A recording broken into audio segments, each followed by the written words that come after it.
IT job కోసం try చేస్తున్నారా? Coding ట్యూటర్లో training తో పాటు స్టైఫండ్ అండ్ 100% జాబ్ గ్యారంటీ. తమిళనాట ఇళయ తలపతిగా కోట్లాది మంది అభిమానులను సంపాదించుకున్న విజయ్ రాజకీయ రంగ ప్రవేశం చేశారు.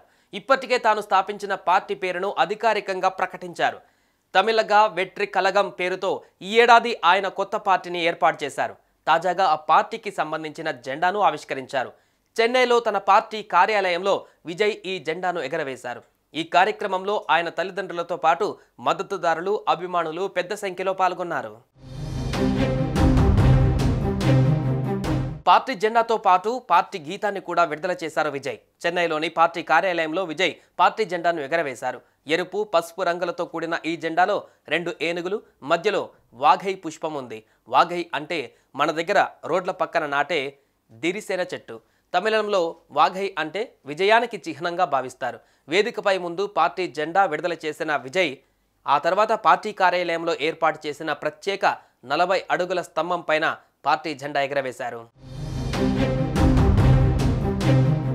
కార్యకర్తలతో కలిసి విజయ్ ప్రతిజ్ఞ చేశారు. ఈ సందర్భంగా విజయ్ దేశ స్వాతంత్రం కోసం పోరాడి ప్రాణత్యాగం చేసిన యోధులను, తమిళ నేల నుంచి వెళ్లి మన హక్కుల కోసం అలుపెరగని పోరాటం చేసిన అసంఖ్యాక సైనికులను ఎప్పటికీ గుర్తుంచుకుంటాం. కులం, మతం, లింగం, ప్రాంతం పేరుతో జరుగుతున్న వివక్షను మేము తొలగిస్తాం. ప్రజల్లో అవగాహన కల్పించి అందరికీ సమాన హక్కులు, అవకాశాల కోసం కృషి చేస్తాం.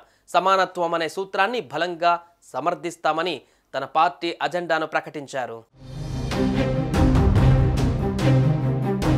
ఈ ఏడాది ఫిబ్రవరిలో విజయ్ రాజకీయ పార్టీని ప్రారంభించారు. అయితే లోక్సభ ఎన్నికలలో పోటీ చేయబోనని ముందే స్పష్టం చేసిన ఆయన ఇతర పార్టీలకు కూడా మద్దతు ఇవ్వలేదు.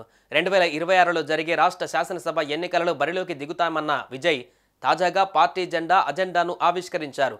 అయితే వచ్చే ఎన్నికలలో ఆయన ఒంటరిగానే పోటీ చేస్తారా లేదా పొత్తులకు ముందుకు వస్తారా అనేది ఇంకా స్పష్టత రాలేదు. మొత్తంగా వచ్చే ఏడాది రాష్ట్రంలో అసెంబ్లీ ఎన్నికలు జరగనున్న వేళ ఈ పరిణామాలు కీలకంగా మారాయి. సుమన్ టీవీలో మీ పర్సనల్ అండ్ బిజినెస్ ప్రమోషన్స్ కోసం కింది నెంబర్కి కాంటాక్ట్ చేయండి.